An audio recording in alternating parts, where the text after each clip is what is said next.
आज हम लोग फोर्स और न्यूटन्स लॉज ऑफ मोशन पढ़ने वाले हैं। फोर्स फोर्स क्या है, आप ये पहले पढ़ चुके हैं। किसी भी पुश और पुल को फोर्स कहते हैं। मतलब अगर हम किसी चीज को खींच रहे हैं या किसी चीज को धक्का दे रहे हैं तो वो फोर्स है। लेकिन फिर फोर्स होता क्या है? फोर्स कॉज ऑफ मोशन है।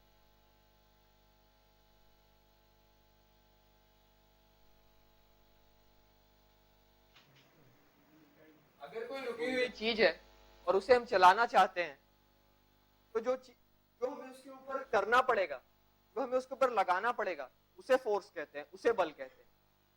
मोशन का कॉज फोर्स है। कोई भी चीज अपने आप नहीं चलती, उसे चलाने के लिए फोर्स की जरूरत पड़ती है। पहले के जमाने में हम क्या सोचते थे, अगर एक बॉल है उसे हमने किक किया तो वो बॉल हमेशा तो चलती हुई नहीं रहेगी, वो थोड़ी देर बाद रुक जाएगी। तो पहले के जमाने में ऐसा कहा गया कि हर एक इंसान की, हर एक चीज की एक नेचुरल टेंडेंसी है कि वो रेस्ट पे रहना चाहता है। लेकिन क्या एक्चुअली ऐसा है? इसका आंसर हमें इस लेक्चर के एंड में पता चलेगा कि क्या एक्चुअली में ऐसा है कि हर चीज रेस्ट पे रहना चाहती है। हम लोग फोर्स को देख नहीं सकते, हम लोग फोर्स को टेस्ट नहीं कर सकते, हम लोग सिर्फ उसके इफेक्ट को फील कर सकते हैं। अगर सपोज एक बॉल है, एक क्रिकेट की बॉल है कॉस्को की, इसके ऊपर अगर हम लोग फोर्स लगाते हैं तो ये थोड़ी चपटी हो जाएगी। मतलब इसका शेप और इसका साइज चेंज हो जाएगा। ये फोर्स का इफेक्ट है। फोर्स इसके शेप और साइज को चेंज कर सकती है। इसी तरह अगर कोई स्प्रिंग है, स्प्रिंग आप सबने देखी होगी, अगर एक नॉर्मल सी स्प्रिंग है, इसे हम लोग अगर थोड़ा खींचते हैं तो ये थोड़ी फैल सी जाती है। तो हमने इसे खींचा, हमने इसके ऊपर फोर्स लगाया, इसका शेप चेंज हो गया, इसकी साइज चेंज हो गई। ये फोर्स है। अब हम लोग ऐसा करने की कोशिश करते हैं कि हम लोग फोर्स को क्लासिफाई करते हैं। फोर्स को हम लोग दो तरीके से क्लासिफाई कर सकते हैं। एक है बैलेंस फोर्स, एक है अनबैलेंस फोर्स।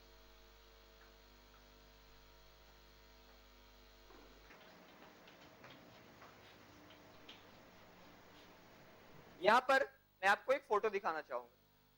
अभी स्क्रीन पर आप एक फोटो देख सकते हैं।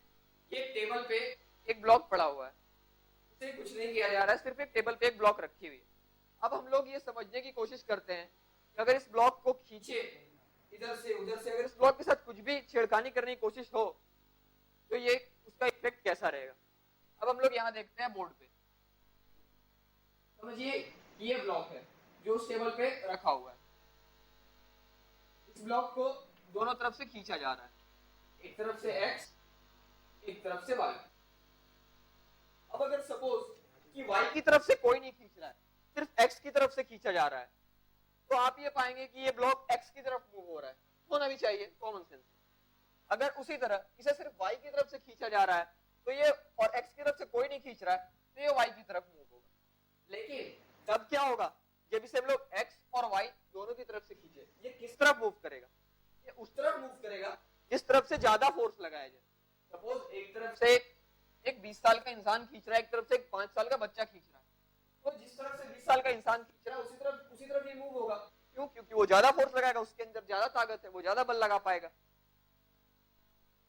अब हम लोग यहाँ पे देखना चाहते हैं कि अगर दोनों तरफ से बराबर फोर्स लगाई जाए तो क्या होगा। क्या ये ब्लॉक फिर भी मूव करेगा? नहीं, ये ब्लॉक फिर मूव नहीं करेगा। अगर इसे दोनों तरफ से बराबर फोर्स से खींचा जाए तो ये रेस्ट पे रहेगा। तो तब जब इसके ऊपर कोई फोर्स नहीं लग रहा है, मतलब कि इसके ऊपर बैलेंस्ड फोर्स लग रहा है, इस तरफ भी उतना ही लग रहा है, इस तरफ भी उतना ही लग रहा है, अगर इसे बराबर दोनों तरफ से फोर्स लग रहा है तो इसे हम कहेंगे कि इसके ऊपर बैलेंस्ड फोर्सेस लग रहे हैं।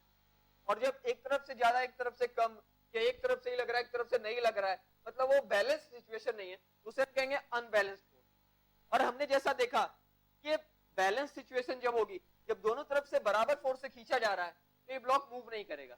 मतलब कि बैलेंस्ड फोर्सेस एक ऑब्जेक्ट की स्टेट को चेंज नहीं कर सकते हैं। अगर वो ऑब्जेक्ट रेस्ट पे पड़ा हुआ है और उसके ऊपर बैलेंस्ड फोर्सेस एक्ट कर रहे हैं तो वो रेस्ट पे ही रहेगा। वहीं अगर उस पर अनबैलेंस्ड फोर्सेस एक्ट कर रहे हैं तो उसका स्टेट चेंज होगा। अब यहाँ पर हम लोग इसे ऐसे भी देख सकते हैं। एक मैं आपको यहाँ पे और फोटो दिखाना चाहूंगा कि एक बड़ा सा भारी बक्सा है लोहे का, उसे दो बच्चे धकेलने की कोशिश कर रहे हैं। वो बक्सा एक कंक्रीट की सरफेस पे रखा हुआ है, सरफेस स्मूथ नहीं है, फ्रिक्शन फोर्स भी वहां पे लग रहा है। तो अब इसे हम लोग एनालाइज करने की कोशिश करते हैं। सपोज करिए कि ये वो बक्सा है और ये इस कंक्रीट की सरफेस पे रखा हुआ है। अब इसे दो बच्चे धक्का देने की कोशिश कर रहे हैं। तो अगर इस बच्चे से इस डायरेक्शन में फोर्स लगा रहे हैं तो फ्रिक्शन फोर्स लगेगी दूसरे डायरेक्शन में, क्योंकि ब्लॉक भारी है। तो हम ये समझ ही सकते हैं कि ये एकदम से तो मूव होगा नहीं। अगर हम लोग थोड़ी सी फोर्स लगाएं तो ये लोहे का भारी बक्सा मूव नहीं होगा। अगर हम लोग थोड़ा और फोर्स लगाएं, थोड़ा अगर हम लोग और इसमें जोर लगाएं, थोड़ा बल और लगाएं, तो भी अभी भी अगर समझिए कि फ्रिक्शन फोर्स इसके ऊपर अगर ज्यादा हुआ तो ये अब भी मूव नहीं करेगा। लेकिन अगर इसे और ताकत लगाएं, इतनी ताकत लगा दें कि ये फ्रिक्शन फोर्स से ज्यादा हो जाए, तो ये ब्लॉक मूव करने लग जाएगा। अगर हम इसे दोनों तरफ से ज्यादा फोर्स लगा दिया तो ये ब्लॉक मूव करने लग गया। क्यों? क्योंकि अब इसके ऊपर अनबैलेंस फोर्सेस एक्ट कर रहे हैं। अब फ्रिक्शन फोर्स इस तरफ के फोर्सेस को बैलेंस नहीं कर पा रही है। अब जो वाई की तरफ से जो फोर्सेस लग रहे हैं ये बढ़ गए हैं, तो ये ब्लॉक इस तरफ मूव हो जाएगा। अब यहाँ पे हम लोग पढ़ते हैं first law of motion, Newton first law of motion.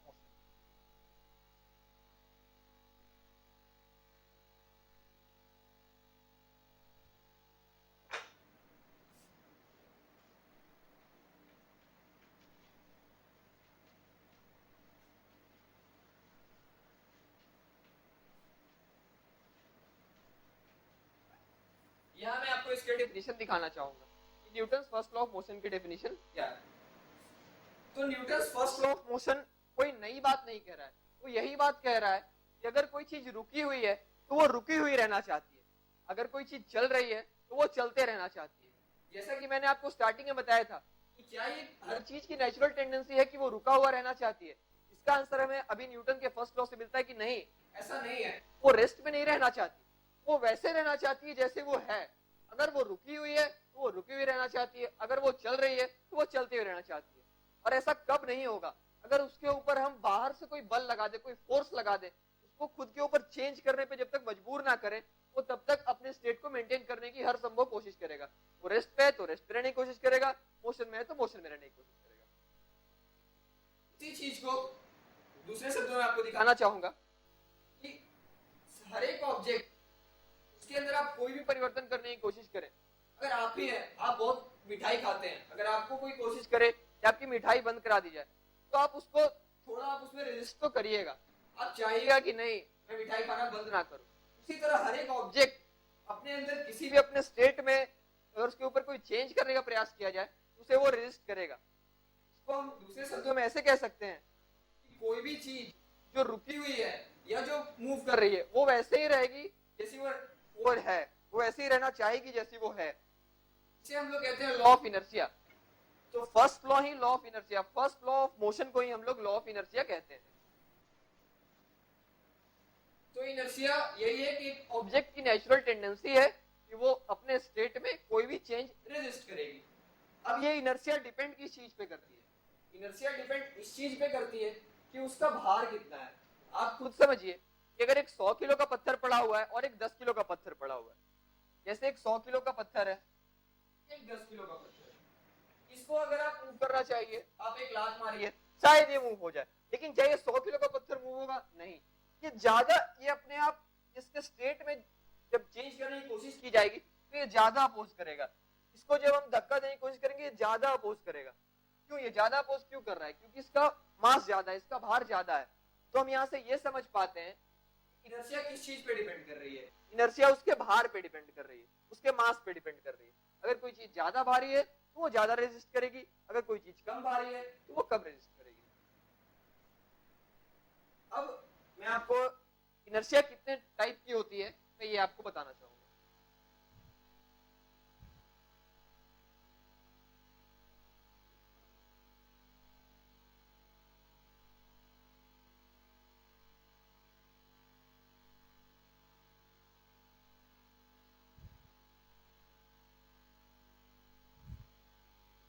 तो यहाँ पे टाइप्स ऑफ इनर्शिया हम लोग देखते हैं।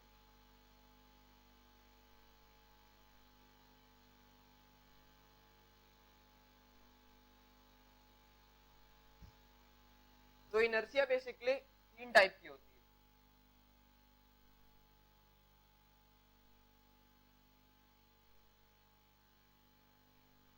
इनर्शिया ऑफ रेस्ट,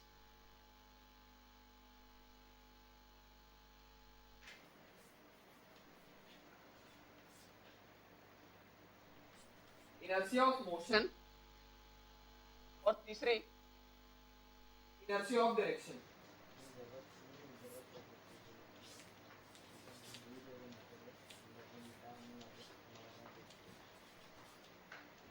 तो ये हम एक एक करके इसको समझने की कोशिश करते हैं कि तीनों चीजें क्या है। इनर्शिया ऑफ रेस्ट कहने का मतलब कि अगर कोई चीज रुकी हुई है तो उसके स्टेट में अगर हम लोग चेंज करने की कोशिश कर रहे हैं तो वो जो रेजिस्ट करेगी उसको, उसे हम लोग कहेंगे इनर्शिया ऑफ रेस्ट। अगर कोई चीज अगर कोई ब्लॉक पड़ा हुआ है टेबल पे, उसे अगर हम लोग मूव करने की कोशिश करें तो वो जो रेजिस्ट करेगा, जो इनर्शिया वो वहां पे दिखलाएगा, उसे इनर्शिया ऑफ रेस्ट कहेंगे। उसी तरह अगर कोई चीज चल रही है कांस्टेंट वेलोसिटी से, वो आराम से मूव हो रही है, और उसमें अगर हम लोग कोई चेंज करने की कोशिश करें तो वो जो रेजिस्ट करेगा उसे हम लोग इनर्शिया ऑफ मोशन कहेंगे। इनर्शिया ऑफ डायरेक्शन वो है कि अगर कोई चीज सीधी चल रही है, कोई अगर स्ट्रेट लाइन में वो चल रही है कांस्टेंट स्पीड से, और उसमें अगर हम लोग से डायरेक्शन को चेंज करने की कोशिश करें, उसे दाएं या बाएं मोड़ने की कोशिश करें, तो उसमें भी वो अपोज करेगा, उसे हम लोग इनर्शिया ऑफ डायरेक्शन कहते हैं। यहाँ पर इनर्शिया की बेटर अंडरस्टैंडिंग के लिए मैं आपको एक वीडियो दिखाना चाहूंगा। यहाँ पर हम लोग जैसा कि देख सकते हैं कि 5-6 सिक्के रखे हुए हैं। अब इन सिक्कों को आराम से रखा जा चुका है और इसे हम लोग मारने की कोशिश कर रहे हैं कि अगर हम लोग नीचे वाले सिक्के को मारें तो क्या ऊपर वाले सिक्के जो रुके हुए थे वो रुके हुए रहना चाहेंगे, क्योंकि इनर्शिया ऑफ रेस्ट के थ्रू वो रुके हुए रहना चाहेंगे, तो क्या वो रुके हुए रह पाएंगे? इसे हम लोग देखते हैं। तो यहाँ पे 6 सिक्के रखे गए, आप वीडियो में देख सकते हैं, और हमने नीचे वाले सिक्के को मारा, तो जैसे कि आप देखेंगे कि ऊपर वाले सिक्के रुके ही रह गए, वो मूव नहीं किए। उसी तरह हम लोग एक एक करके हर एक सिक्के को मारेंगे, तो जिसके ऊपर फोर्स लगाया जा रहा है सिर्फ वही सिक्का मूव हो रहा है, दूसरे कोई सिक्का मूव नहीं हो रहा है।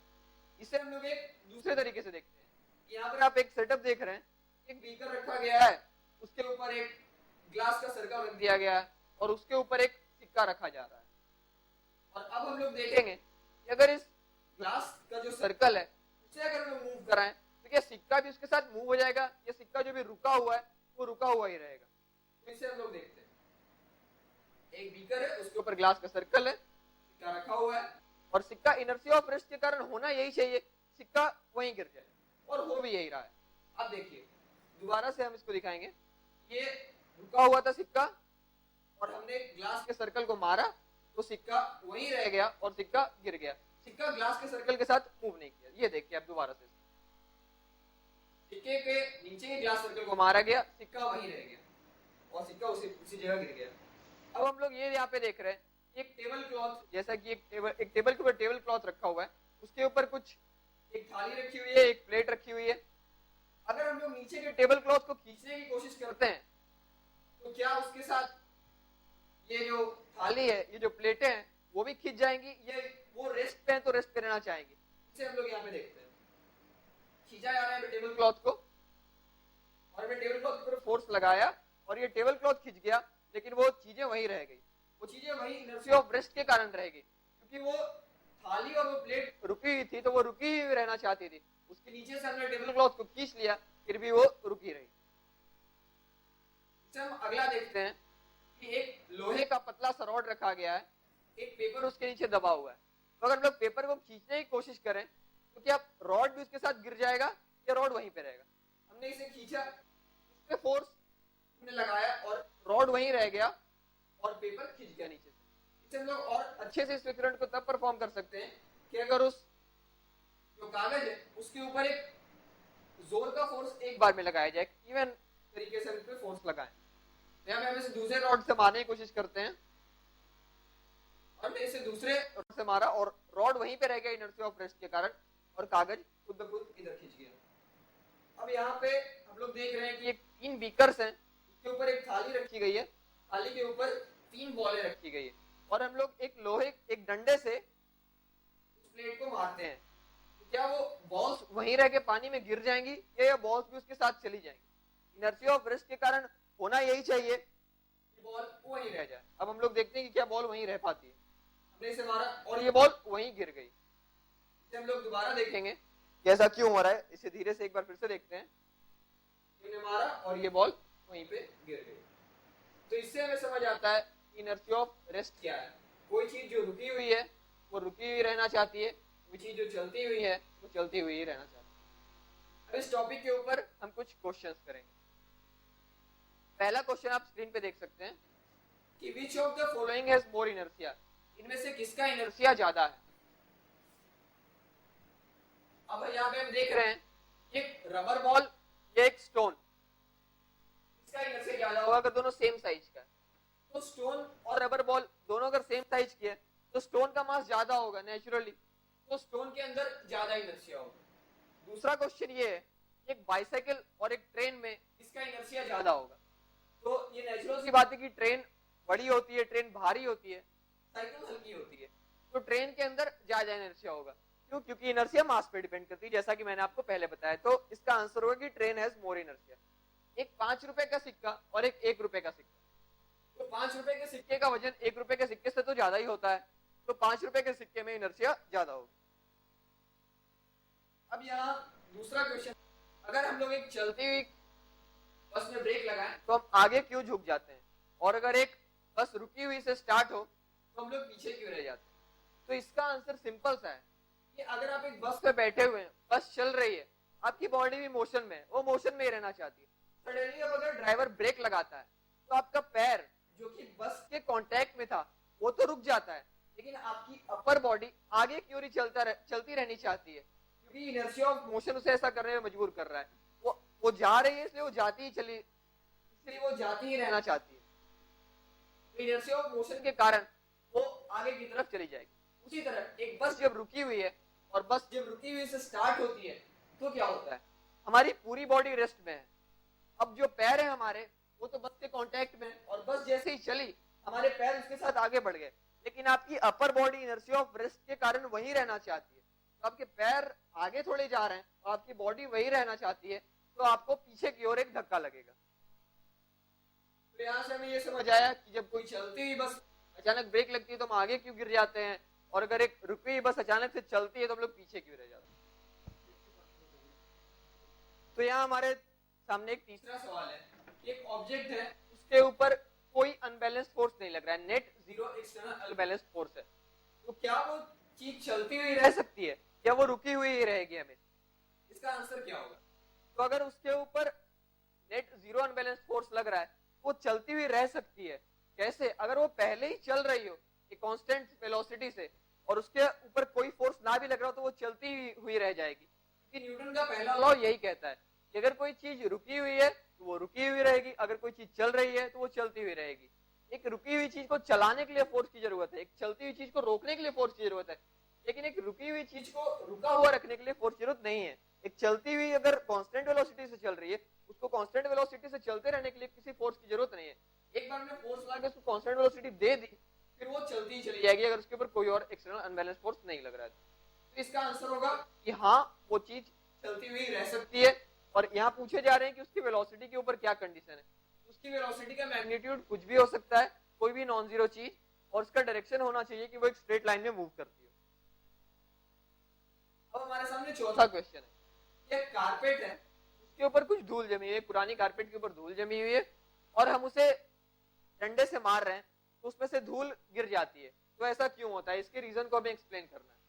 तो अगर एक कारपेट हमने पकड़ा हुआ है और उसके ऊपर डस्ट है, डस्ट पार्टिकल्स, तो डस्ट पार्टिकल्स भी अभी रेस्ट पे हैं वो, और हमने डंडे से कारपेट को मारा तो कारपेट तो मूव हुआ और उसके साथ डस्ट पार्टिकल्स को ही मूव होना पड़ेगा, लेकिन इनर्शिया ऑफ रेस्ट के कारण डस्ट पार्टिकल रेस्ट में ही रहना चाहेंगे और कारपेट मूव हो रहा है इस कारण वो रेस्ट पे रह नहीं पाएंगे, वो गिर जाएंगे।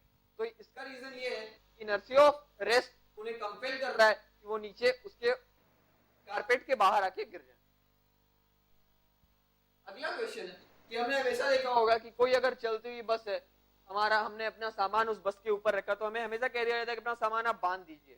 तो ऐसा हमें क्यों एडवाइस किया जाता है कि हम अपना सामान क्यों बांध दें।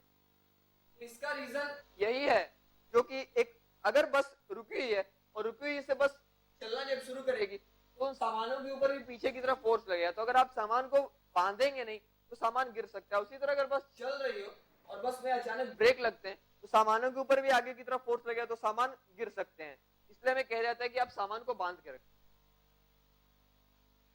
अगला क्वेश्चन है, एक क्रिकेट का मैच है, उसमें एक बैट्समैन क्रिकेट बॉल को हिट कर रहा है, उसने शॉट मारा और बॉल रोल हो रही है ग्राउंड पे। थोड़ी देर बाद हमें पता ही है कि बॉल रुक जाएगी। तो ऐसा क्यों होता है? इसके आपके सामने चार ऑप्शंस है। बैट्समैन ने जोर से नहीं मारा था इसलिए बॉल रुक गई, जो उसकी वेलोसिटी है वो फोर्स के प्रोपोर्शनल होती है इसलिए वो रुक गई, या कोई बॉल के ऊपर ऐसा फोर्स लग रहा है जो उसके मोशन को अपोज कर रहा है इसलिए वो रुक गई, कि उसके ऊपर कोई अनबैलेंस्ड फोर्स नहीं है इसलिए वो रेस्ट पे आना चाहिए। तो इसका आंसर सी पार्ट है, there is a force on the ball opposing the motion. जब वो बॉल ग्राउंड पे जा रही है, वो अगर आगे की तरफ जा रही है तो फ्रिक्शन फोर्स वहां पे लग रहा है जो उसको पीछे, जो उसको रोकने की कोशिश करेगा, और धीरे धीरे उसकी वेलोसिटी कम होती जाएगी और एक समय ऐसा आएगा कि वो रुक जाएगा। तो इसका रीजन ये है कि फ्रिक्शन फोर्स से रोकने की कोशिश कर रहा है, एक फोर्स ऐसा है जो उसके मोशन को अपोज कर, इसलिए ऐसा।